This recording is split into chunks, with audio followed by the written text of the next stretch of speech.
देने के लिए आया था, मैं अपना भाषण देने के लिए नहीं आया था, लेकिन फिर भी मंच का और आयोजनकर्ताओं का और आदिवासी एकता परिषद का तहे दिल से धन्यवाद और आभार प्रकट करता हूं कि मैं अपने कुछ सुझाव आपके सामने अपने रखने जा रहा हूं। साथियों, सबसे पहले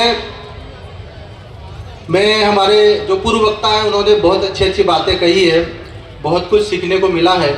खासकर हमारे जितेंद्र भाई वसावा ने जो आदिवासियों के इतिहास की जो खुदाई करी है, 23,000 साल तक गए और डीएनए तक पहुंच गए। ये मध्य प्रदेश ही नहीं पूरे देश का एक ऐसा आदिवासी युवा है, उसके लिए एक बार जोरदार तालियां बजना चाहिए साथियों, क्योंकि हम लोग हमारे इतिहास की तरफ बहुत कम जाते हैं। दूसरा, मैं इस पेंटिंग को देख रहा था जो आपके सामने चित्रित की गई है और जिस पेंटर ने भी बनाई है, और उसने जो गहराइयाँ प्रदर्शित दर्शित और आप लोगों को इस गहराई के माध्यम से संदेश देने का प्रयास किया है, उसके लिए भी एक बार जोरदार तालियां होनी चाहिए। तीसरा, इस सांस्कृतिक एकता महासम्मेलन के माध्यम से पूरे मध्य प्रदेश ही नहीं पूरे देश के आदिवासियों को एक सूत्र में बांधने का जो पिछले 33 सालों से किया गया है और न जाने कितने अनगिनत प्रयास किए, और उस प्रयास के नतीजे का एक फल है कि हम आज एक दूसरे से मिल रहे हैं, देख रहे हैं। इस उनके लिए भी एक बार जोरदार तालियां हो जाना चाहिए। मैं सबके नाम न लेते हुए मैं सम्मानित मंच से शुरू करते हुए अपनी बात कहना चाहता हूं। जितेंद्र वसावा जी ने कहा है साथियों कि 23,000 साल का हमारा इतिहास है, लेकिन मैं आप लोगों को थोड़ा और आगे ले जाना चाहता हूं। तो आधुनिक मानव जिसे हम होमो सेपियंस कहते हैं, उनका इतिहास 30,000 से लेके 3 लाख वर्षों तक का मिलता है। और मानव हिस्ट्री, मानव इवोल्यूशन का बात करते हैं तो लगभग अभी तक जो वर्ल्ड में जितने भी रिसर्च हुए उनके वैज्ञानिक प्रमाण आए हैं कि बंदरों से धीरे धीरे हम इंसान तक कैसे पहुंचे, तो उसका हिस्ट्री जो मिला है 10 लाख साल तक का इतिहास है। होमो सेपियंस से पहले निएंडरथल से पहले डेनिसोवेंस और डेनिसोवेंस से पहले 1-2 प्रजातियां और थे, उनका नाम नहीं याद आता। साथ ही एक और बात, मेरा कहने का मतलब यह है, इसी बीच में कई बड़े वैज्ञानिक हुए, डार्विन, उन्होंने सिद्धांत दिया कि जो जातियां संघर्ष करेगी वो इस देश और दुनिया में सरवाइव करेगी। जो जातियां अपने आप को इस देश, दुनिया और वातावरण के हिसाब से एडॉप्ट करेगी, अनुकूलित करेगी, वही सरवाइव करेंगे। और जो नहीं बदलेंगे अपने आप को, वो धीरे धीरे खत्म हो जाएंगे। ये हमारे ऊपर भी लागू होता है। हम जल जंगल जमीन की लड़ाई लड़ रहे हैं। हमारे पुरखे बिरसा मुंडा, टेंटिया भील, वीर गुंडाधुर, सिद्धू कानू, चांद भैरो, न जाने अंग्रेजों के समय से आंदोलन कर रहे हैं, संघर्ष कर रहे हैं, लेकिन नतीजों की बात करें तो हम नतीजों पे नहीं पहुंच पा रहे। जिस पेंटर ने पेंटिंग बनाई वहां पे बहुत अच्छी बातें लिखी है। Constitution, judiciary, executive and legislator.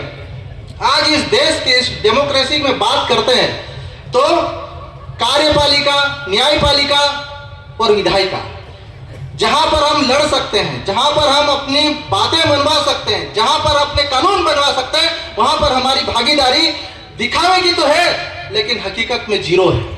आज न्यायपालिका में देखेंगे तो हाई कोर्ट, सुप्रीम कोर्ट में एक भी आदिवासी जज नहीं मिलेगा। आज अपन नीचे जाए, कार्यपालिका में देखेंगे, वहां पे हमारे सुप्रीम आदिवासी नहीं मिलेंगे। और मैं यही कहना चाह रहा हूं, मूल बात यही है साथियों कि जो ज्यादा ताकतवर होगा वही इस देश और दुनिया पे सत्ता करेगा, शासन करेगा। और आज हमारा आदिवासी, आप देख रहे हैं इस चित्र में, देखिए, एक तरफ अरावली, बीच में मां नर्मदा, दूसरी तरफ सतपुड़ा के जंगल, और तीनों खतरे में है। और खतरे में है तो जिम्मेदार सिर्फ आप हम नहीं, हमारा इस पूरा समाज भी जिम्मेदार है। क्योंकि अगर इस डेमोक्रेसी में रह के अगर हम लोग अपने अधिकार नहीं ले पा रहे, लोकसभा विधानसभा में जाकर संसद पर चढ़ के कानून नहीं बना पा रहे, तो हमें डूब मरना चाहिए। क्योंकि अगर डेमोक्रेसी को हम मानते हैं, फॉलो करते हैं, तो लड़ना पड़ेगा। और जो लड़ेगा, जो संघर्ष करेगा, वो इस दुनिया में और देश में और प्रदेश में सरवाइव करेगा। लेकिन हम लोग लड़ना भूल गए, बोलना भूल गए। हमें लड़ना पड़ेगा। जिस प्रकार ये सांस्कृतिक एकता महासम्मेलन आयोजित किया जा रहा है, इनसे हमको सीखना चाहिए। सांस्कृतिक नाम पर एकजुट हो, राजनीतिक एकता के नाम पर एकजुट हो, और सामाजिक रूप से भी एकजुट हो, और इकोनॉमिकली ताकत के रूप में भी एकजुट हो। आज हम इकोनॉमिकली सबसे ज्यादा पीछे हैं। तो मैं यही कहना चाहता हूं, मेरा मूल यही है कि हमें मिलकर संघर्ष करना है और हम सबके सामने जो आज इस मंडाल में बेचे इस मंच पर बैठे हैं, हमारे सामने चुनौतियां हैं कि देश में जो नोटिफाइड 700 के लगभग ट्राइबल कम्युनिटी है उनको एक मंच पर आना होगा और लगभग 500 नॉन नोटिफाइड ट्राइबल है उनको एक मंच पर आना वाला होगा। हम मिलकर लड़ेंगे और जीतेंगे। बस यही मेरा आप लोगों को सुझाव है। आखिर में मैं अपनी नारा लगाना चाहता हूं, उसके साथ